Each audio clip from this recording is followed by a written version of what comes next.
بسم اللہ الرحمن الرحیم۔ بہار شریعت حصہ دوم میں وضو کا بیان چل رہا ہے۔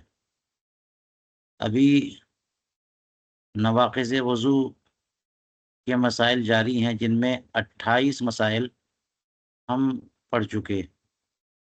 اب مسئلہ نمبر 29 سے آج کا درس شروع ہوتا ہے، تو میں ہر مسئلے کو پہلے پڑھتا ہوں اور جہاں جہاں ضرورت محسوس ہوتی ہے انشاءاللہ اس کی تشریح و توضیح عرض کرتا ہوں۔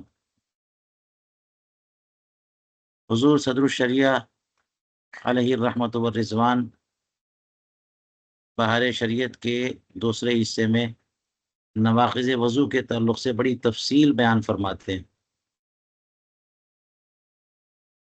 ابھی نواقض وضو میں قے کا بیان چل رہا ہے۔ یہ قے ناقض وضو ہے، یعنی معدے سے جو آئے اور منہ بھر آنا، یعنی اس پر کنٹرول نہ ہو، یہ علامت ہوتی ہے کہ یہ قے جو ہے وہ معدے سے آئی، ورنہ اوپر ہی اوپر جو ہے پانی سینے تک تھا، پہنچایا اوپر آ گیا تو وہ ناپاک نہیں ہوتا۔ معدے میں جب چیز کوئی چلی جاتی ہے وہ ناپاک ہو جاتی ہے، تو وہ واپس آئے گی تو نجس چیز نکلے گی، وضو ٹوٹے گا۔ تو اب قے کے مسائل کئی ایک ہو گئے۔ اب اگلا مسئلہ دیکھیے، مسئلہ نمبر 29۔ پانی پیا اور معدے میں اتر گیا، اب وہی پانی صاف شفاف قے میں آیا، اگر منہ بھر ہے وضو ٹوٹ گیا اور وہ پانی نجس ہے، یہاں تک دیکھ لیجیے۔ اور اگر سینے تک پہنچا کہ اچھو لگا اور نکل آیا تو نہ وہ ناپاک ہے نہ اس سے وضو ہو جائے۔ اچھو لگنے کا مطلب یہ ہو کہ ایک جو ہے نا کھانسی آنے لگ جاتی ہے جب سانس کی نلی میں کوئی چیز چلی جائے، جیسے کہ نلی پانی کی، کھانا کھانے کی اور سانس کی نلی الگ الگ ہے، تو سانس کی نلی میں اگر کھانے کا کچھ حصہ چلا جائے یا پانی چلا جائے تو بہت تیز کھانسی آتی ہے، اور وہ چیز نکلنے کی کوشش ہوتی ہے کہ نکل جائے وہ چیز، جو آواز آتی ہے اسی کو اچھو لگا فرمایا۔ تو سینے تک پہنچا تھا کہ اچھو لگا اور نکل آیا تو نہ وہ ناپاک ہے نہ اس سے وضو جائے۔ دیکھیے اس میں کہہ رہے ہیں وہ ناپاک بھی نہیں ہے، وضو بھی ٹوٹے گا۔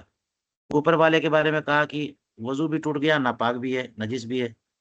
وجہ وہی ہے کہ معدے میں اتر گیا ہے، اور یہاں والا جو ہے نا یہ سینے تک ہے بس، تو معدے میں جب پانی چلا جائے گا، کھانا چلا گیا تو وہ ناپاک ہو گیا۔ اب وہی پانی نکلا تو ناپاک ہے۔ ناپاک ہونے کے لیے گندا ہونا تھوڑی ضروری ہے، مٹیالہ دکھے، گندا دکھے، ناپاک ناپاک ہے، چاہے صاف شفاف پانی ہو۔ اسی لیے کہا اب وہی پانی صاف شفاف قے میں آیا، تو لگ تو رہا ہے صاف شفاف ہے، لیکن منہ بھر ہے تو وضو ٹوٹ گیا، نہ پانی بھی نجس ہے۔ تو یہ بات بہت واضح ہو گئی، قے جو معدے سے آئے وہ ناپاک ہے اور ناقض وضو ہے۔ اگر سینے سے اوپر سے آ گئی قے تو وہ ناپاک نہیں ہے اور وضو بھی نہیں ٹوٹے گا۔ مسئلہ نمبر 30۔ اگر تھوڑی تھوڑی چند بار قے آئی کہ اس کا مجموعہ منہ بھر ہے، تھوڑی تھوڑی قے آئی، ٹوٹل کریں تو یہ ہوگا کہ منہ بھر قے ہے، تو اگر ایک ہی متلی سے ہے تو وضو توڑ دے گی، اور اگر متلی جاتی رہی اور اس کا کوئی اثر نہ رہا، پھر نئے سرے سے متلی شروع ہوئی اور قے آئی اور دونوں مرتبہ کی علیحدہ علیحدہ، منہ بھر نہیں ہے مگر دونوں جمع کی جائے تو منہ بھر ہو جائے، تو یہ ناقض وضو نہیں۔ پھر اگر ایک ہی مجلس میں ہے تو وضو کر لینا بہتر ہے۔ اب یہ دیکھیے ناقض وضو نہیں ہے،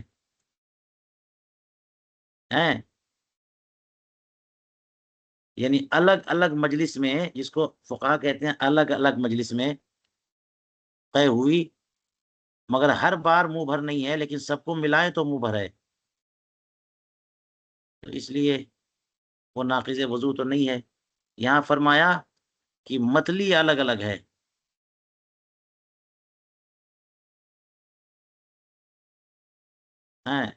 یعنی اگر ایک ہی متلی سے ہے تو وہ ناقض وضو ہے۔ چند بار تھوڑی تھوڑی قے آئی کہ ٹوٹل مجموعہ منہ بھر ہے، اگر ایک ہی متلی سے ہے تو وضو نہ توڑ دے گی، اور اگر متلی جاتی رہی اور اس کا کوئی اثر نہ، پھر نئے سرے سے متلی شروع ہوئی، اس کا مطلب یہ متلی الگ الگ ہے تو وہ الگ الگ قے مانیں گے، پھر ٹوٹل ملا کے منہ بھر ہو تو اس کا حساب نہیں ہوگا۔ الگ الگ جب متلی ہے، الگ الگ سبب ہے، الگ الگ مجلس ہے، الگ الگ قے ہے، تو ہر قے جب منہ بھر ہوگی تو ناقض وضو ہے، اور الگ الگ منہ بھر نہیں ہے، ٹوٹل ملانے سے منہ بھر ہے تو ٹوٹل کا حساب نہیں ہوگا، بلکہ وہ ناقض وضو نہیں۔ لیکن یہ ہے کہ ایک ہی مجلس میں ہے تو وضو کر لینا بہتر ہے، یہ احتیاطاً۔ متلی الگ الگ لیکن مجلس ایک ہی ہے، جہاں تھا، سویا تھا، بیٹھا تھا، لیٹا تھا، کھڑا تھا، اسی حالت میں، اسی سچویشن میں ایک بار قے آئی، پھر اسی حالت میں ہے، پھر اسی سچویشن میں دوبارہ قے آ گئی، اس کو مجلس ایک کہیں گے۔ تو متلی اگر اچھے الگ الگ ہے مگر مجلس ایک ہے تو بھی ناقض وضو تو نہیں ہے، لیکن وضو کر لینا بہتر ہے۔ دیکھ لیجئے اتنی ساری تفصیلات ہیں قے کے معاملے میں۔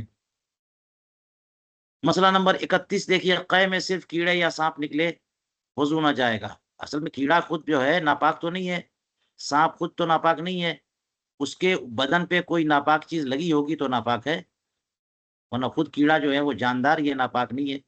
تو قے میں صرف کیڑا یا سانپ نکلے وضو نہ جائے گا، اور اگر اس کے ساتھ کچھ رطوبت بھی ہے تو دیکھیں گے کہ منہ بھر ہے کہ نہیں، منہ بھر ہے تو ناقض ہے ورنہ نہیں، یعنی اس کے ساتھ بھی پانی، کچھ رطوبت، کچھ اس طرح کی چیز نکلی ہے تو وہ اگر منہ بھر ہے تو اس کے حساب، اس کا حساب ہوگا منہ بھر کا، یہ کیڑے کا سانپ کا حساب نہیں ہوگا۔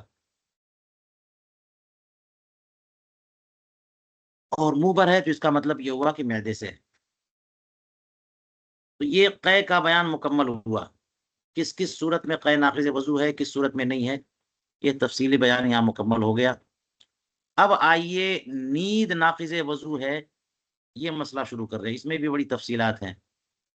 بندہ سو جاتا ہے تو اس سے وضو ٹوٹ جاتا ہے، انبیاء کرام علیہ الصلوۃ والسلام کی نیند جو ہے ناقض وضو نہیں ہوتی، لیکن باقی لوگوں کی نیند ناقض وضو ہے، لیکن اس میں تفصیل ہے کہ وہ نیند ناقض وضو ہے جس سے استرخائے مفاصل ہو جائے، یعنی عضلات ڈھیلے پڑ جائے اور ہوا کے خروج کا جو ہے نا گمان ہونے لگے، ہوا کے خروج کی گنجائش نکل آئے۔ تو اس لیے بندہ چونکہ سوتا ہے تو پتہ نہیں چلتا کہ کیا نکلا کیا نکلا کیا نہیں نکلا، اس لیے اگر ایسے سو گیا کہ عضلات ڈھیلے پڑ گئے تو اس کو خروج ریح کے درجے میں مان کر اسے ناقض وضو مانتے ہیں۔ تو اب دیکھیے مسئلہ نمبر 32 میں پڑھتے ہیں ہم لوگ، سو جانے سے وضو جاتا رہتا ہے، جی سو جانے سے وضو ٹوٹ جاتا ہے، بشرطے کہ دونوں سرین خوب نہ جمے ہوں اور نہ ایسی ہیئت پر سویا ہو جو غافل ہو کر نیند آنے کو مانے ہو۔ دو صورتیں، سرین خوب جمے ہوں تو اس کا مطلب یہ ہوا کہ پھر ہوا کیسے نکلے گی، جب آپ بالکل سیٹ زمین پر بیٹھے ہوئے ہیں کہیں سے بھی گنجائش نہیں کہ ہوا نکلے، بیٹھے بیٹھے اگر ہوا کسی کی نکلتی ہے، گیسٹرک کی بیماری ہے تو جناب تھوڑا سا ترچھا ہونا پڑتا ہے تب ہوا نکلتی، بیٹھے بیٹھے سرین خوب جمے ہوئے ہیں تو ہوا تو نکلتی نہیں ہے۔ تو اس لیے اسی طرح بیٹھے بیٹھے زمین پر پورا سیٹ ہے اور سو گیا تو اس سے وضو نہیں جاتا ہے۔ اور یہ صرف ایک حیات نہیں، کوئی بھی ایسی حیات ہو، کوئی بھی ایسی حیات ہو جس میں فرمایا کہ جو غافل ہو کر نیند آنے کو مانے ہو، کوئی بھی ایسی سچویشن میں سوئے، بیٹھ کے سوئے، سجدے میں سوئے، کہ اس حالت میں سونا غافل ہو کر نیند آنے کو روکے، ہیں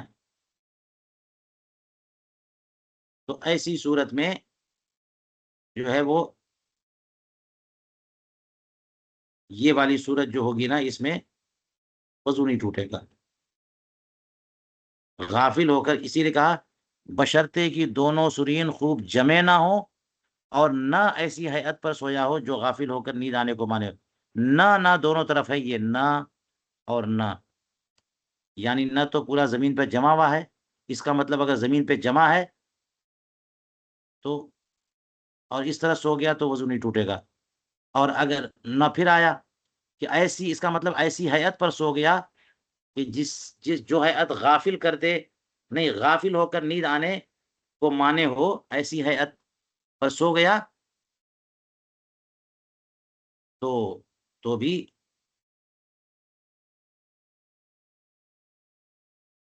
وضو نہیں ٹوٹے گا، کیونکہ آدمی سو ایسی حالت پر رہا ہے کہ نیند آنے سے مانے ہے وہ ہیئت نیند آنے نہیں دے گی۔ مثال کے طور پر سجدے میں سو گیا، اس کی مثال یہ دی جاتی ہے کہ نماز کی ہیئت مسنونہ پہ سوئے۔ نماز کی جو ہیئتیں ہیں، جو قیام ہے، قرات ہے، رکوع ہے، قیام ہے، رکوع ہے، سجدہ ہے اور قعدہ ہے، تو یہ چاروں حیتوں میں سے کسی حیت پر سوئے گا تو یہ حیت نیند آنے سے مانے ہے، لہذا وضو نہیں ٹوٹے گا۔ لیکن اگر اس حیت پہ نہیں سویا اور خوری یا سرین خوب جمے بھی نہیں ہے، بندہ سو گیا تو نیند ناقض وضو ہے، وضو ٹوٹے گا۔ اب مثال کے طور پر دیکھ لیجئے، کہہ رہے ہیں کہ مثلاً اکڑوں بیٹھ کر سویا۔ ہم لوگ اکڑوں کہتے ہیں نا، پاؤں زمین پہ رکھے ہوئے ہیں اور بس اسی طرح بیٹھ گئے پاؤں کے بل پہ، اکڑوں بیٹھنا، تو سرین تو جمی نہیں ہے۔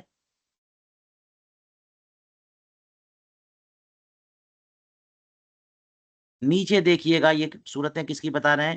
ان سب صورتوں میں وضو جاتا رہا، یہ دیکھا ان سب صورتوں میں وضو جاتا رہا۔ یہ مثال سے لے لیجیے، اکڑوں بیٹھ کر سویا، تب بھی وضو جائے گا۔ اکڑوں بیٹھتے ہیں لوگ تو سرین تو زمین پہ جمی نہیں ہوتی نا، اوپر اٹھی رہتی ہے۔ چت لیٹ کر سو گیا، یا پٹ لیٹ کر سویا، یا کروٹ پر لیٹ کر سویا، یا ایک کوہنی پر تکیا لگا کر، یا بیٹھ کر سویا مگر ایک کروٹ کو جھکا ہوا ہے، بیٹھا ہے تو، کہ ایک یا دونوں سرین اٹھے ہوئے ہوں، ایک سرین بھی اٹھی ہے تو ہوا کے خروج کا مظنہ ہو جاتا ہے، گمان ہو جاتا ہے، یا دونوں سرین اٹھی ہیں تو پھر بدر جولا۔ تو اس میں سے کسی حیات پر سوئے گا تو وضو ٹوٹے گا۔ یا ننگی پیٹھ پر سوار ہے، گھوڑے کی ننگی پیٹھ پر سوار ہے اور جانور ڈھال میں اتر رہا ہے، تو پیٹھ پہ سوار ہے تو اس کی سرین تو جمی بھی ہے، لیکن جب جانور اتر رہا ہے نا تو بندہ جو ہے ڈھلکتا ہے ذرا سا، اور جب ڈھلکتا ہے تو وہاں پر گنجائش پیدا ہو جاتی ہے کہ ہوا نکل سکتی ہے۔ تو اس میں بھی جانور اگر نیچے اتر رہا ہے اور بندہ ننگی پیٹھ پر بیٹھا ہوا ہے اور سو گیا تو نیند ناقض وضو ہے، وضو ٹوٹے گا۔ یا دو زانو بیٹھا اور پیٹ رانوں پر رکھا۔ دو زانو بیٹھنے کا مطلب ویسے جیسے تشہد میں مرد حضرات بیٹھتے ہیں، دو زانو کر کے بیٹھتے ہیں اور دونوں ہاتھ جو ہے نا وہ گھٹنے پر رکھتے ہیں، تو اس دو زانو بیٹھا اور پیٹ رانوں پر رکھا، یعنی سر جھکا دیا اور پیٹ رانوں پر رکھ دیا کہ دونوں سرین اب جمے نہیں رہے۔ یا چار زانو ہے، چار زانو جس کو پالتی مار کے بیٹھنا کہتے ہیں، چار زانو ہیں، اور سر رانوں پر یا پنڈلیوں پر ہے، یعنی چار زانو بیٹھا ہوا ہے اور سر جو ہے نا ران پہ ڈال دیا یا پنڈلی پر رکھ دیا۔ یا جس طرح عورتیں سجدہ کرتی ہیں، یہ سب جو ہے نا اس میں وضو ٹوٹے گا۔ عورتیں سجدہ جیسے کہا نا کہ ہیئت نماز پہ سجدہ ہیئت نماز میں سو گیا تو وضو نہیں ٹوٹتا، اس سے مراد مردوں کے سجدے کی مسنون صورت ہے، اس میں پوری گرفت بنی رہتی ہے۔ لیکن عورتیں جس طرح سجدہ کرتی ہیں سمٹ کر کے ہیں، وہ سمٹ کر کے سجدہ کرتی ہیں اور ساری چیزیں جو ہے نا اپنی ہتھیلی، ہاتھ، بازو یہ سب زمین پر لگا دیتی ہیں، اور پیٹ ان کا جو ہے نا وہ رانوں سے چپک جاتا ہے، تو ان کا استرخاء مفاصل اچھی طرح ہو جاتا ہے ہیں۔ تو اس لیے ایسی صورت میں اگر سو گیا یا عورت سو گئی تو ان سب صورتوں میں وضو جاتا رہا۔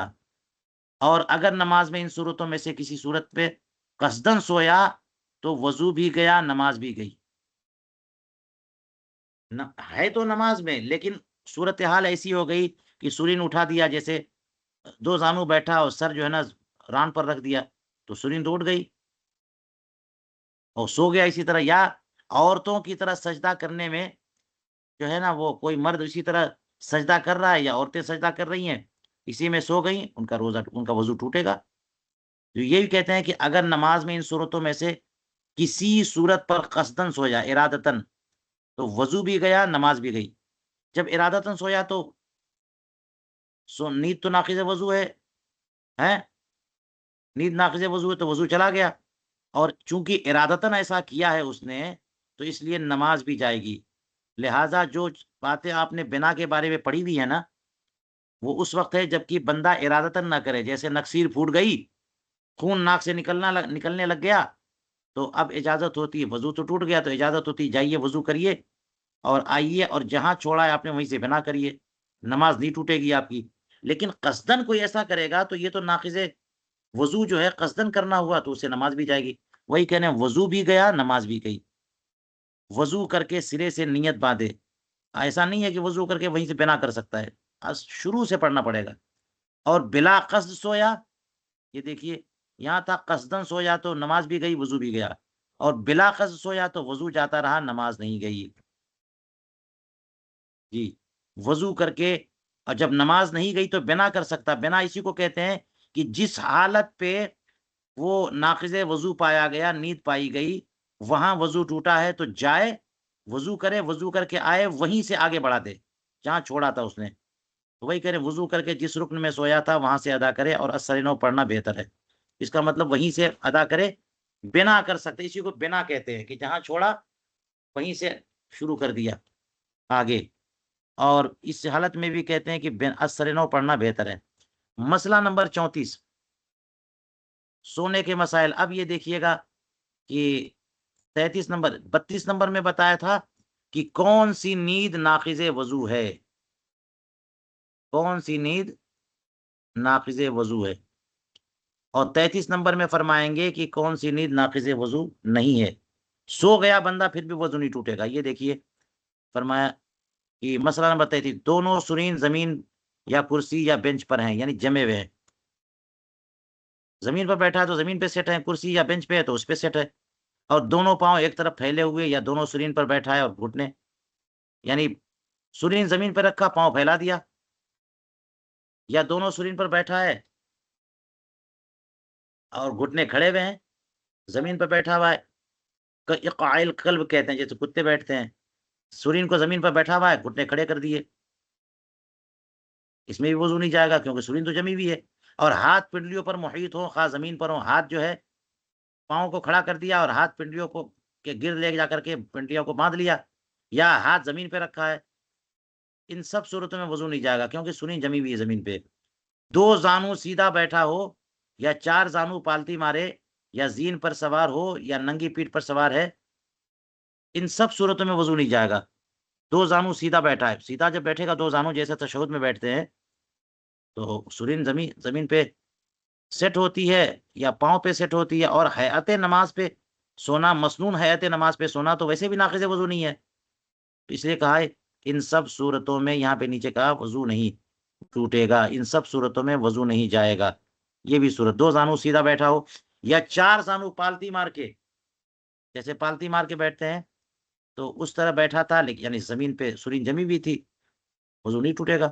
یا زین پر سوار ہوا ہو یا ننگی پیٹھ پر سوار ہو، زین پر سوار ہو گیا بندہ یا ننگی پیٹھ پہ سوار ہے، مگر جانور چڑھائی پر چڑھ رہا ہے، اوپر بتایا تھا کہ اتر رہا ہے تو وضو ٹوٹ جائے گا، مگر جانور چڑھائی پہ چڑھ رہا ہے تو وضو نہیں ٹوٹے گا، اس لیے کہ پکڑ بنی ہوتی، جب وہ چڑھ رہا ہوتا ہے تو اپنے اوپر پکڑ، اور جب جانور اتر رہا ہوتا ہے تو ڈھیلا چھوڑنا پڑتا ہے، تو اپنے اوپر بھی کنٹرول ختم ہوتا ہے۔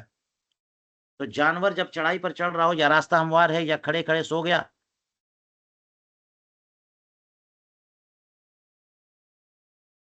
تو جب راستہ ہموار رہے گا اس پر بھی جو جانور چلے گا نا تو پکڑ باقی رہے گی اور وضو نہیں ٹوٹے گا، سو گیا تو۔ اوپر بتایا تھا کہ نہ تو راستہ ہموار ہے نہ جانور چڑھائی پر چڑھ رہا ہے بلکہ جانور اتر رہا ہے، تو وہاں ناقض وضو ہے نیند۔ یہاں پہ کہا یا کھڑے کھڑے سو گیا، تب بھی نماز نہیں، وضو نہیں گیا، کھڑے کھڑے سو رہا ہے وہ، اگر اس کے عضلات ڈھیلے پڑ چکے ہوتے تو گر جاتا وہ۔ یا رکوع کی صورت پر سویا، یا مردوں کے سجدہ مسنونہ کی شکل پر سویا، تو ان سب صورتوں میں وضو نہیں جائے گا۔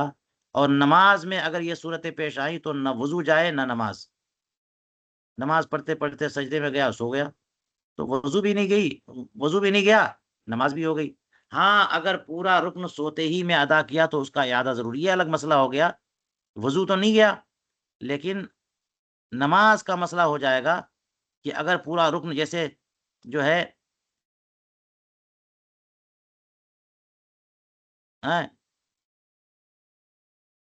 سجدے میں گیا اور جیسے ہی گیا ویسے ہی سو گیا،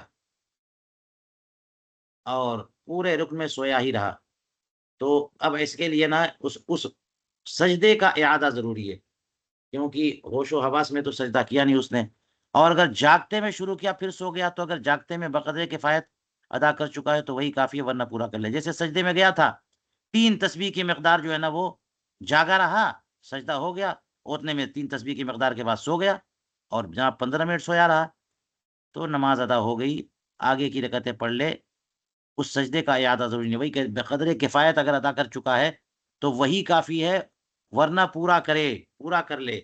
اگر بقدر کفایت سجدہ نہیں کیا تھا، جیسے سجدہ کیا ویسے ہی سو گیا، تو اب جو ہے دوبارہ سجدہ پورا کرے۔ چلیے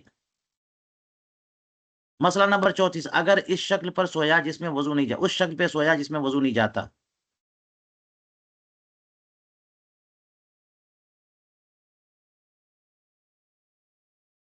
یعنی وہی بیٹھے بیٹھے سو گیا، یا سجدے میں سو گیا، یا کھڑے سو گیا، جس میں وضو نہیں جاتا، اور نیند کے اندر وہ حیت پیدا ہو گئی جس سے وضو جاتا رہتا ہے، یعنی جو حالت تھی اس کی، ہے نا، جو سچویشن تھی اس کی، اس میں تو سو جائے تو وضو نہیں جاتا، لیکن جب سو گیا تو اب اتنا ڈھیلا ہو گیا، اتنا ڈھیلا ہو گیا کہ اپنے اوپر کنٹرول ختم ہو گیا، وہ حیت پیدا ہو گئی جس سے وضو جاتا رہتا ہے، تو اگر فوراً بلا وقفہ حیت پیدا ہو گئی، اس کا مطلب گر گیا، ٹیک لگائے یا سیدھے بیٹھا ہوا تھا، نیند آئی اور تیز نیند آ گئی اور وہ گرنے کو لگ گیا، ہے نا، ہلتے ہلتے جو ہے نا وہ گرنے لگ گیا، تو کہتے ہیں اگر فوراً بلا وقفہ جاگ اٹھا وضو نہ گیا ورنہ جاتا رہا۔ تو بیٹھے بیٹھے بندہ سو رہا ہے، اور سوتے سوتے ڈھل جو ہے نا ادھر سے ادھر جو ہے وہ گر بھی رہا ہے، تو جیسے ہی گرے گا، گرتے ہی جاگ گیا تو وضو نہیں گیا، اور اگر گرنے کے بعد جاگا ہے تو استرخاء مفاصل ہو گیا، سورین اٹھ چکی ہے، اور اس کے بعد وہ جاگ رہا ہے، تو ہو سکتا ہے کہ سونے میں کچھ جو ہے نجاست خارج ہو گئی یا ہوا خارج ہو گئی، اس لیے سونے کے مسئلے کو بڑے تفصیل سے انہوں نے بیان کیا ہے۔ مسئلہ نمبر 35 دیکھ لیجئے، گرم تنور کے کنارے پاؤں لٹکائے بیٹھ کر سو گیا تو وضو کر لینا مناسب، یہاں نہیں کہہ رہے کہ وضو ٹوٹ گیا ہے، یہاں وضو کو مناسب احتیاطی بتا رہے ہیں، وجہ یہ ہے کہ یہاں پر دونوں صورتیں آ رہی، ایک تو یہ کہ جو ہے نا وہ سرین جمائے بیٹھا ہے، پاؤں لٹکائے، جب تنور کے اندر پاؤں لٹکا دیا ہے تو سرین تو جمی ہوئی ہے، جب جمی ہوئی رہے گی، نیند آ گئی تو وضو نہیں ٹوٹتا، مگر دوسری حالت یہ ہے کہ تنور جو ہے نا جہاں بیٹھا ہے پاؤں لٹکا کے وہ گرم ہے، اور جب گرم ہے تو جہاں بیٹھا ہوا ہے سرین جو ہے نا وہ سب کے سب گرم ہے، مخرج میں گرمی پہنچ رہی ہے، جب گرمی پہنچتی ہے نا تو اعضا ڈھیلے پڑتے ہیں، اور وہاں ہوا جو ہے مظنہ خروج ری کی وجہ سے نیند ناقض وضو ہے، تو ہوا جب آئے گی تو وہ بھی پگھل جائے گی، پگھل کر کے بہت ہلکی ہو کر کے نکل جائے گی، پتہ بھی نہیں چلے گا، اس لیے کہا کہ وضو کر لینا مناسب ہے، یہ نہیں کریں وضو ٹوٹ جائے گا، کیونکہ وہ یقین ہو تب وضو ٹوٹا مانا جاتا ہے کہ واقعتاً کچھ چیز ہے ناپاک نکلی یا واقعتاً سو گیا۔ اب یہاں پہ سویا تو اس حالت میں ہے کہ جو ہے دونوں سرین جمی بھی ہے لیکن گرم بھی ہے، گرم تنور ہے، تو اس میں کہا کہ وضو کر لینا مناسب ہے۔ چلیے 35 نمبر مسئلہ مکمل ہوا۔ 36 نمبر کا مسئلہ، بیمار لیٹ کر نماز پڑھتا تھا، نیند آ گئی، وضو جاتا رہا۔ لیٹ کر نماز پڑھیں گے تو یہ حیات مسنونہ نماز کی نہیں ہے نا، میں نے بتایا کہ نماز کی حالت مسنونہ پر اب نماز کوئی پڑھتے پڑھتے سو گیا تو اس کا وضو نہیں جائے گا، لیکن لیٹ کر پڑھنا یہ سنت طریقہ تو نہیں، بیماری میں مجبوراً پڑھتے ہیں لوگ ہیں، لیٹ کر نماز پڑھ رہا تھا تو لیٹنے سے تو اعضائے مفاصل اور استرخاء مفاصل ہو ہی جاتا ہے، نیند آ گئی وضو جاتا رہا۔ مسئلہ نمبر 36، اونگنے یا بیٹھے بیٹھے جھونکے لینے سے وضو نہیں جاتا۔ اونگنے سے وضو کیسے جائے گا؟ بیٹھے بیٹھے اونگ رہے ہیں یا جھونکے لے رہے ہیں، اس میں یہ بتایا کہ اگر گر گیا اور گرنے کے بعد اٹھا تو وضو جائے گا، جھونکے صرف آ رہے ہیں اس سے وضو نہیں جاتا۔ مسئلہ نمبر 38، جھوم کر گر پڑا اور فوراً آنکھ کھل گئی، وضو نہ گیا۔ دیکھ لیجئے، نیند میں جھوم رہا ہے اور جھومتے جھومتے ایک مرتبہ گر گیا، اور جیسے ہی گرنا شروع ہوا ہے کہ آنکھ کھل گئی تو وضو نہیں گیا، اور اس کا مطلب جو پہلے بتا چکے کہ گرنے کے بعد آنکھ کھلی ہے تو پھر وضو چلا گیا۔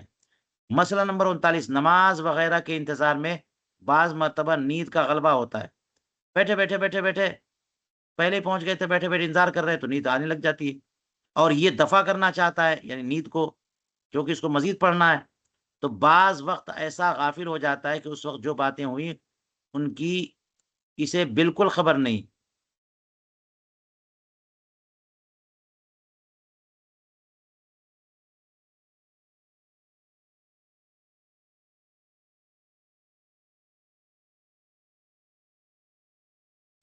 تو اس وقت جو باتیں ہوئیں ان کی اسے بالکل خبر نہیں، بلکہ جو دو تین آواز میں آنکھ کھلی اور اپنے خیال میں یہ سمجھتا ہے کہ سویا نہ تھا، اس کے اس خیال کا اعتبار نہیں۔ اگر معتبر شخص کہے کہ تو غافل تھا، وضو ٹوٹے گا، وضو کرنا پڑے گا۔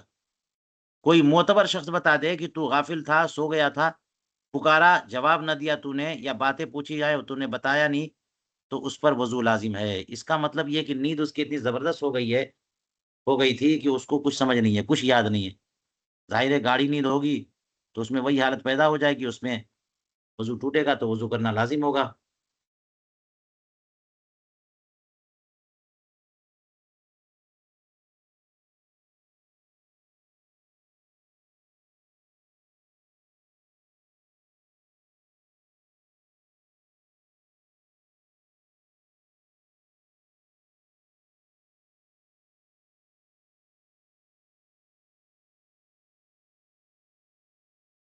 ہوں چلیے، اب چونکہ نیند کے مسائل تھے کہ کون سی نیند ناقض وضو ہے، کون سی نیند ناقض وضو نہیں ہے، تو فائدہ لکھ کر کے حضور صدر الشریعہ علیہ رحمہ فرما رہے ہیں کہ انبیاء کرام علیہ السلام کا سونا ناقض وضو نہیں، ان کی آنکھیں سوتی ہیں، دل جاگتے ہیں۔ یہ تو حدیث پاک میں ہے، ہیں حدیث پاک میں ہے، رسول کریم علیہ السلام نے فرمایا کہ تنام عینی ولا ینام قلبی، ہماری آنکھ سوتی ہے اور دل جاگتا ہے، دل نہیں سوتا۔ جی، تو اس لیے انبیاء کرام کی نیند ناقض وضو نہیں ہے۔ جب دل نہیں سوتا تو اس کا مطلب پورا کنٹرول ہے، پتہ ہے کہ کب کون چیز نکل رہی ہے، کون ہوا کب خارج ہو رہی ہے، نہیں ہو رہی ہے، سونے کے باوجود ان کو کنٹرول پورا ہوتا ہے۔ تو انبیاء کرام علیہ الصلوۃ والسلام کی نیند ناقض وضو نہیں ہے۔ ہم لوگوں کی نیند ناقض وضو ہے کہ غفلت ہو جاتی ہے، سو جاتے ہیں، مکمل طور پہ غافل ہو جاتے ہیں۔ انبیاء کرام علیہ الصلوۃ والسلام جتنی بھی گہری نیند لیں گے وہ غافل نہیں ہوں گے، کیونکہ دل جاگتا ہے۔ آگے کہتے ہیں علاوہ نیند کے اور نواقص سے انبیاء علیہ السلام کا وضو جاتا ہے یا نہیں، اس میں اختلاف ہے۔ صحیح یہ ہے کہ جاتا رہتا ہے، جیسے پیشاب ہے، پخانہ ہے، اور اسی طرح سے خون نکل آیا ہے نا، مزی یا منی نکل آئے، مزی نکل آئے، تو نیند کے علاوہ جو دیگر نواقض وضو ہیں وہ انبیاء کرام علیہ السلام کے ساتھ پائے جائیں تو وضو جاتا ہے نہیں جاتا، اس میں دو رائے ہو گئی، اسی لیے کہا اس میں اختلاف ہے۔ صحیح یہ ہے کہ جاتا رہتا ہے، یعنی راجہ یہی ہے کہ ان کا وضو نیند سے تو نہیں ٹوٹے گا، لیکن نیند کے علاوہ جو نواقض ہے نا، انبیاء کرام علیہ السلام کا بھی وضو ٹوٹے گا، بوجہ ان کی عظمت شان کے۔ ہوں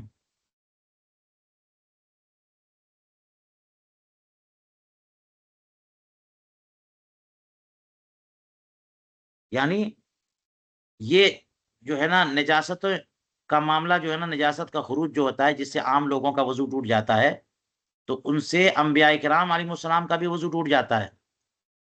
تو یہ کہنے بوجہ ان کی عظمت شان کے، نہ بسبب نجاست کے، اس وجہ سے نہیں کہ جو چیز نکلی ہے وہ ناپاک ہے، بلکہ اس وجہ سے کہ ان کا مقام و مرتبہ بہت بلند ہے، تو ان کے اپنے فضلات کے اعتبار سے ان کا مقام و مرتبہ تو بہت بلند ہے، تو ان کا وضو تو ٹوٹے، ان کی عظمت شان کے مطابق یہ ہے کہ ان کا وضو ٹوٹنا چاہیے، یہ عظمت کے اعتبار سے، نہ بسبب نجاست کے کہ جو چیز نکلی ہے وہ نجیس ہو، کیونکہ انبیاء کرام علیہ السلام کے فضلات کے بارے میں کیا ہم مانتے ہیں؟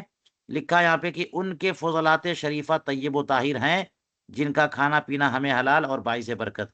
یہ حدیث پاک سے ایک واقعے سے ثابت ہے، ایمن کا واقعہ ہے، اور بھی لوگوں نے روایت کیا ہے۔ علامہ عینی نے، ہاں، عمدۃ القاری میں اس پر بڑی تفصیل کی ہے، اور یہی بات بتائی ہے علامہ عینی نے، علامہ بدر الدین عینی نے، جی، جو یہاں پر حضور صدر الشریعہ علیہ الرحمٰ نے لکھ دیا.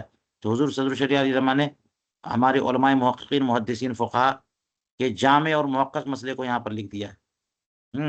اور کتنے ادب کے ساتھ لکھا کہ انبیاء کرام جو ہے اگر قضاء حاجت کرے تو ان کا وضو ٹوٹتا ہے کہ نہیں ٹوٹتا، اس میں اختلاف ہے، اور صحیح یہ ہے کہ ان کا وضو ٹوٹ جاتا ہے، اس وجہ سے نہیں کہ جو چیز نکلی ہے وہ نجس ہے، بلکہ اس وجہ سے کہ ان کا مقام و مرتبہ بہت بلند ہے، ورنہ ان کے بدن سے جو فضلات نکلے وہ ناپاک نہیں ہے، لکھا ہے طیب و طاہر ہے، اور وہ بھی ایسے طیب و طاہر کے فرمایا کہ ان کا کھانا پینا ہمیں حلال اور باعث برکت ہے.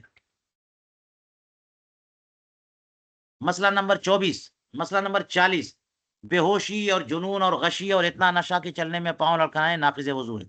یہ دیکھیے 4 اور چیزیں ناقض وضو ہیں.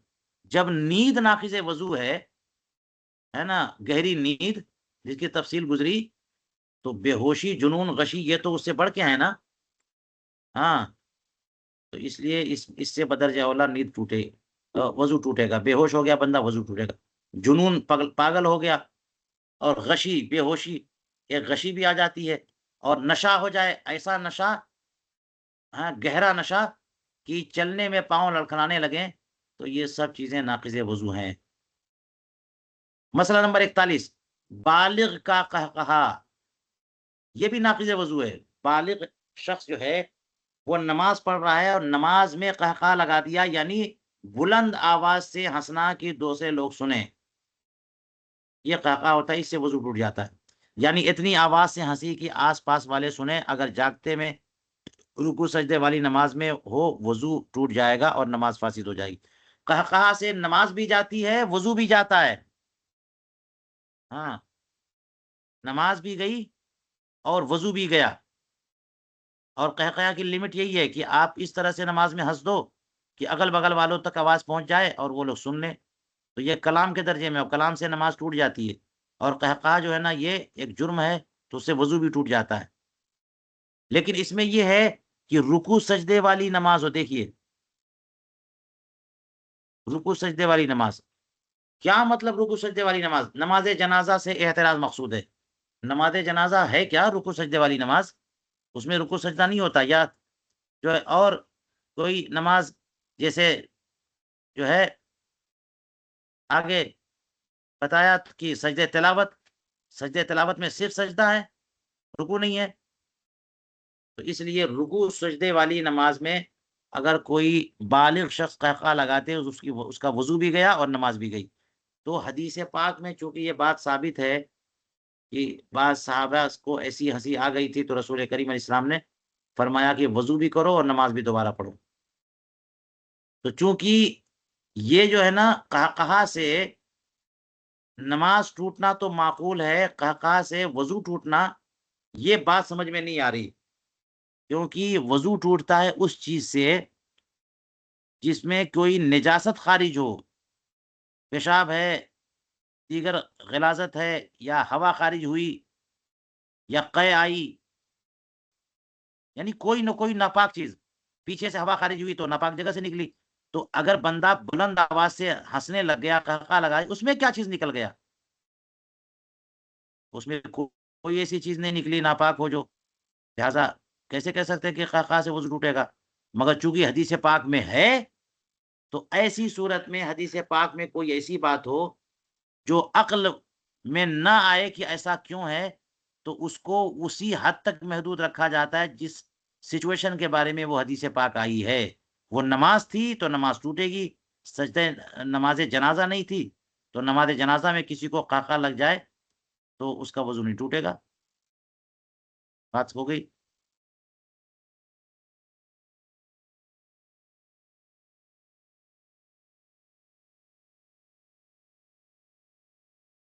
اس میں دیکھ لیجئے آگے نمبر کہہ رہے ہیں کہ مسئلہ نمبر 42، اگر نماز کے اندر سوتے میں یا نماز جنازہ یا سجدے تلاوت میں قہقہا لگائے تو وضو نہیں جائے گا. دیکھیے قہقہا سے وضو نہیں جا رہا ہے. ایک تو یہ کہ نماز جنازہ اوپر کہہ دیا تو رکوع سجدے والی نماز، نماز جنازہ رکوع سجدے والی نماز نہیں ہے. سجدے تلاوت یہ رکوع والا نہیں ہے، یہ نماز ہی نہیں ہے، مگر صرف سجدہ ہے. تو سجدے تلاوت میں قہقہا لگایا جیسے آپ لوگ تلاوت کر رہے ہیں، قرآن پاک پڑھ رہے ہیں صبح میں شام میں کسی بھی ٹائم، آیت سجدہ آ گئی، آپ رک گئے وہاں پہ، سجدہ تلاوت کیا، اور سجدے تلاوت کرتے کرتے جو ہے نا اسی میں آپ نے قہقہ لگا دیا، تو نماز نہیں جائے گی، وضو نہیں جائے گا، وضو نہیں جائے گا، ہے نا، وہ نماز یا سجدہ فاسد، جب قہقہ لگا دیا تو نماز تو گئی یا سجدہ چلا جائے گا۔ یہ نماز جنازہ میں بھی ہے، سجدے تلاوت میں بھی ہے، اور نماز کے اندر سوتے میں ہو وہ بھی ہے۔ آپ کی نماز عام سی نماز ہے، پنجگانہ نمازیں، وہ نماز ہے، لیکن سو گئے تھے اور سونے میں، اسی لیے کہا کہ جاگتے ہوئے قہقہ لگائے، اوپر کہا تھا بالغ کا کہا، یعنی اگر جاگتے میں کہا نا، یہاں پہ جاگتے میں، لہذا سو گیا تو سونے والا مجرم نہیں مانا جاتا، کیونکہ قہقہ سے وضو ٹوٹتا ہے جرم کی وجہ سے، کہ حالت نماز میں کیا وجہ ہو گئی کہ آپ اتنے بلند چلا چلا کے ہنس رہے ہو، یہ جرم ہے، تو اس لیے اس کی سزا کے طور پہ کہا گیا کہ جا کے وضو بھی پھر سے کرو۔ لہٰذا اگر بندہ سو گیا تھا، سونے میں خواب دیکھا اور ایسی بات ہو گئی کہ وہ قہقہ لگانے لگ گیا، تو یہ وہ جرم نہیں ہے، لہٰذا ایسی صورت میں جو ہے وہ وضو نہیں ٹوٹے گا، نماز جائے گی، سجدہ جائے گا۔ مسئلہ نمبر 43، اور اگر اتنی آواز سے ہنسا کہ خود اس نے سنا، پاس والوں نے نہ سنا، تو وضو نہیں جائے گا، نماز جاتی رہے گی۔ علماء یہ فرماتے ہیں نا کہ 3 درجہ ہے، ایک ہے تبسم، مسکراہٹ، ایک ہے ضحک، اور ایک ہے قہقہا۔ قہقہا وہ ہے کہ جس کی آواز سے ہنسنا کہ آواز خود بھی سنے، اگل بغل والے بھی سنے۔ ضحک ہے کہ آواز سے ہنسنا خود سنے، دوسرے اگل بغل والے نہ سنے۔ قہقہا وہ ہے کہ صرف مسکرا دیا، کوئی آواز نہیں، آواز نکلی نہیں، خود کیا سنے گا، دوسرے کیا سنیں گے، آواز نکلی نہیں۔ تو تبسم سے کہتے ہیں کہ نہ تو وضو مسکرانے سے نہ تو وضو ٹوٹتا ہے نہ نماز ٹوٹتی ہے۔ ضحک سے نماز ٹوٹ جاتی ہے، وضو نہیں ٹوٹتا، اور قہقہا سے نماز بھی جاتی ہے، وضو بھی جاتا ہے۔ تو دیکھ لیجئے، کہتے ہیں اگر نماز، نیچے کہا کہ اور اگر اتنی آواز سے ہنسا کہ خود اس نے سنا، پاس والوں نے نہ سنا، تو یہ ہو گئی ضحک، اس سے نماز جاتی ہے، وضو نہیں جاتا۔ تو کہتے ہیں کہ پاس والوں نے نہ سنا تو وضو نہیں جائے گا، نماز جاتی رہے گی۔ وہ تو وضو تو ٹوٹتا ہے قہقہا سے نا، اور آواز چونکہ نکل گئی ضحک میں، تو نماز چلی جائے گی۔ اور آئیے دیکھیے مسئلہ نمبر 44، اگر مسکرایا کہ دانت نکلے، آواز بالکل نہیں نکلی، تو اس سے نہ نماز جائے نہ وضو۔ یہی تو میں نے تبسم کہا تھا، تبسم کرنا یعنی مسکرانا، کوئی آواز نہیں نکلی، خود بھی نہیں سن سکا، نہ نماز جائے گی نہ وضو جائے گا۔ مسئلہ نمبر 45، اب دیکھیے جو ہے مباشرت فاحشہ، یہ بھی ناقض وضو ہے۔ مباشرت فاحشہ کا مطلب ہوتا ہے کہ مرد اپنا بدن عورت کے بدن سے جو ہے برہنہ حالت میں بغیر کسی حائل کے ملا دے۔ مباشرت کا مطلب ہوتا ہے جلد کا جلد سے ملنا، جسم کا جسم سے ملنا۔ اس مباشرت کو مباشرت فاحشہ، یعنی آپ بدن سے بدن معانقہ میں مل جاتا ہے، اس کو فاحشہ نہیں بولتے۔ مباشرت فاحشہ کا مطلب ہوتا ہے دونوں کی شرمگاہوں کا مل جانا۔ اسی لیے یعنی کہہ کر کہتے ہیں مرد اپنے آلے کو تندی کی حالت میں عورت کی شرمگاہ یا کسی مرد کی شرمگاہ سے ملائے، یا عورت باہم ملائے، بشرطے کہ کوئی شے حائل نہ ہو، ناقض وضو ہے۔ یعنی کہنا یہ کہ مباشرت فاحشہ ناقض وضو ہے، یہ مباشرت فاحشہ ناقض وضو۔ مباشرت فاحشہ کا مطلب پرائیویٹ پارٹ جس کو کہتے ہیں، شرم کی جگہ سے ملا دیا۔ اب چاہے مرد مرد کے ساتھ یہ حرام ہے، عورت کے ساتھ یہ بھی حرام ہے۔ مرد عورت کے ساتھ کرے اگر نکاح کے ذریعے تو حلال ہے، اور بغیر نکاح کے تو حرام ہے۔ تو اس میں حرام حلال والی بات نہیں ہے، یہ مسئلہ وضو ٹوٹنے نہ ٹوٹنے کا ہے۔ تو جو صورت حلال ہے وہ پتا ہے، جو صورت حرام ہے وہ پتا ہے۔ بات حلال و حرام کی نہیں ہے اس عمل کی، بات یہ ہے کہ اس سے وضو ٹوٹے گا کہ نہیں ٹوٹے گا۔ تو فرمایا مباشرت فاحشہ سے وضو ٹوٹے گا۔ ہاں، مباشرت فاحشہ کا مطلب بتایا، یعنی کہہ کر کے کہ مرد اپنے آلے کو، عضو تناسل کو، کو تندی کی حالت میں، تندی کا مطلب ہوتا ہے کہ مکمل طور پر منتشر ہے، ایرکشن پورا ہوا ہے، ایسی صورت میں عورت کی شرمگاہ یا کسی مرد کی شرمگاہ سے ملائے، یا عورت باہم ملائے، کوئی حائل نہیں ہے، تو اسی کو کہتے ہیں بیچ میں کپڑا بھی حائل نہیں ہے، یہی ہے مباشرت فاحشہ، اس سے وضو ٹوٹ جاتا ہے۔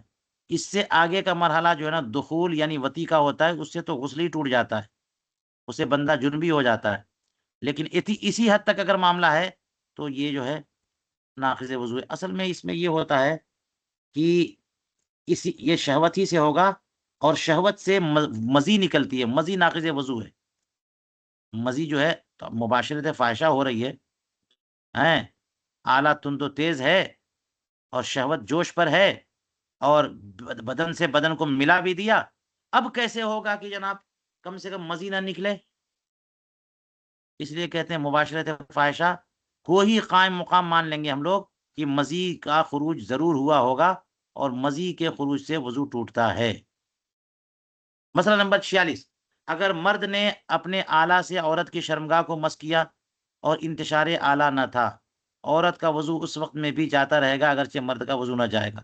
اب دیکھ رہے ہیں یہاں پر کہ مرد اور عورت اپنے شرم کے مقامات کو ملا رہے ہیں، جس کو مباشرت فاحشہ کہا. تو مباشرت فاحشہ سے تو وضو ٹوٹتا ہے، لیکن ضروری ہے کہ مرد کا آلہ جو ہے نا وہ شہوت کے ساتھ ہو، جی شہوت کے حالت میں ہو، تو مرد کا بھی وضو جائے گا، عورت کا بھی وضو جائے گا. لیکن اگر مرد کا آلہ شہوت کی حالت میں نہیں ہے، یعنی انتشار آلہ نہیں ہے، تو عورت کا وضو تب بھی جائے گا اگرچہ مرد کا وضو نہ. جب انتشار آلہ ہی نہیں ہے تو مس کرنے سے تھوڑی وضو ٹوٹ جائے گا. مزی جو ہے صرف جسم سے مس ہونے سے نہیں آتی ہے، بلکہ شہوت کی وجہ سے آتی ہے. تو جب شرم کی جگہ سے ملے گی تو شہوت بدرجہ اولا، اور وہ بھی اس طرح سے کہ انتشار آلہ ہے تو شہوت ہے. لہذا محض اسی قدر سے انتشار آلہ کے ساتھ ایک جسم جو ہے دوسرے جسم کے ساتھ مل گیا، یعنی شرم کی جگہ سے، تو انتشار آلہ مرد کے لیے نہیں ہے، عورت کا وضو ٹوٹے گا، مرد کا وضو نہیں جائے گا. مسئلہ نمبر 47، بڑا استنجا ڈھیلے سے کر کے وضو کیا، اب یاد آیا کہ پانی سے نہ کیا تھا، یعنی ڈھیلے سے استنجا کیا نا، استنجا پیشاب کرنے کے بعد ڈھیلے سے استنجا کیا، یا لیٹرین کرنے کے بعد ڈھیلے سے استنجا کیا، پانی نہیں تھا وہاں پہ، اس کے بعد اب وضو کیا اور نماز پڑھی، اب یاد آیا کہ پانی سے نہ کیا تھا. اگر پانی سے استنجا منسون طریقے پر اب کرے گا، یعنی کہ وضو کر چکا ہے، اگر پانی سے استنجا مسنون طریق پر یعنی پاؤں پھیلا کر سانس کا زور نیچے کو دے کر کرے گا تو وضو جاتا رہے گا. یعنی استنجا پہلے ڈھیلے سے کیا تھا، اب پانی دستیاب ہو گیا تو پانی سے استنجا کرنا چاہتا ہے، وہ بھی مسنون طریقے پہ. مسنون طریقہ استنجا یعنی لیٹرین باتھ روم کرنے کے بعد دھلنا اس مقام کو، تو سنت طریقے پر کرے گا، مسنون طریقے پر، اور اس کا مطلب بتایا کہ پاؤں پھیلا کر سانس کا زور نیچے کو دے کر کرے گا تو وضو جاتا رہے گا کیونکہ نجاست نکل گئی. اور ویسے کرے گا تو نہ جائے گا مگر وضو کر لینا مناسب ہے. چلیے، یعنی اس طرح سے پاؤں پھیلا کر سانس کا زور نیچے دے کر کے نہ کرے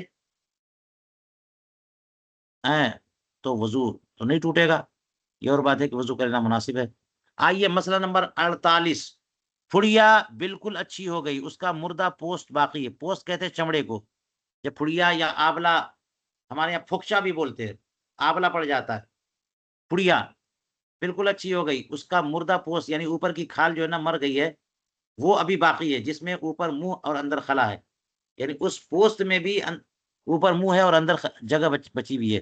اگر اس میں پانی بھر گیا، ہاں پانی جب بھرے گا نا اس میں تو وہ پانی ناپاک ہوگا. پھر دبا کر نکالا تو نہ وضو جائے نہ وہ پانی ناپاک.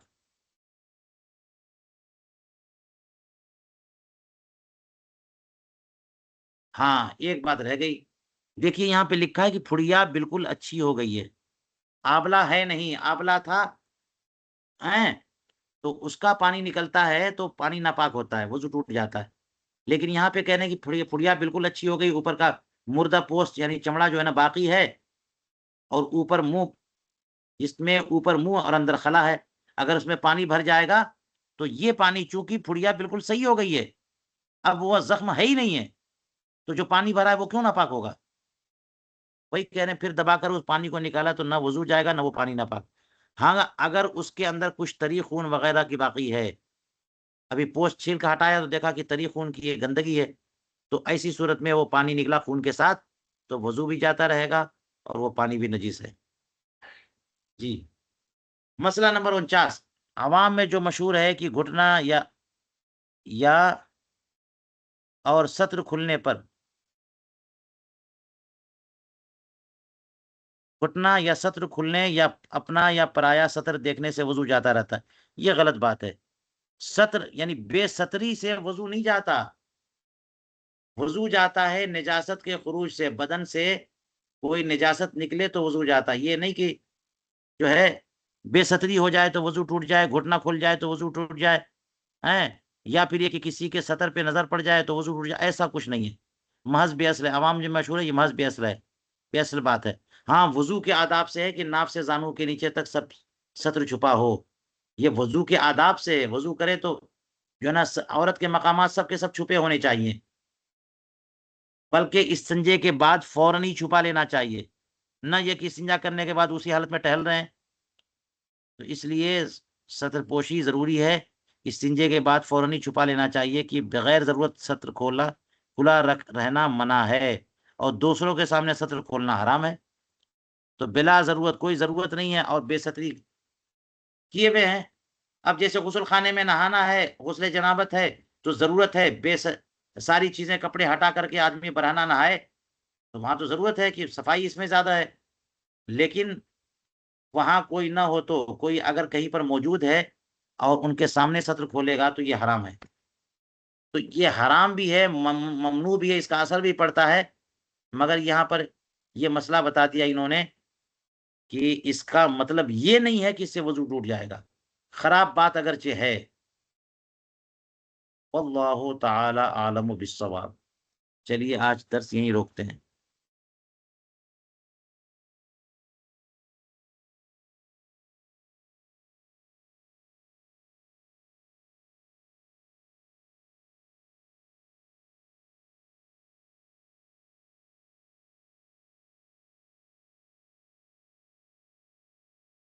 السلام علیکم حضرت۔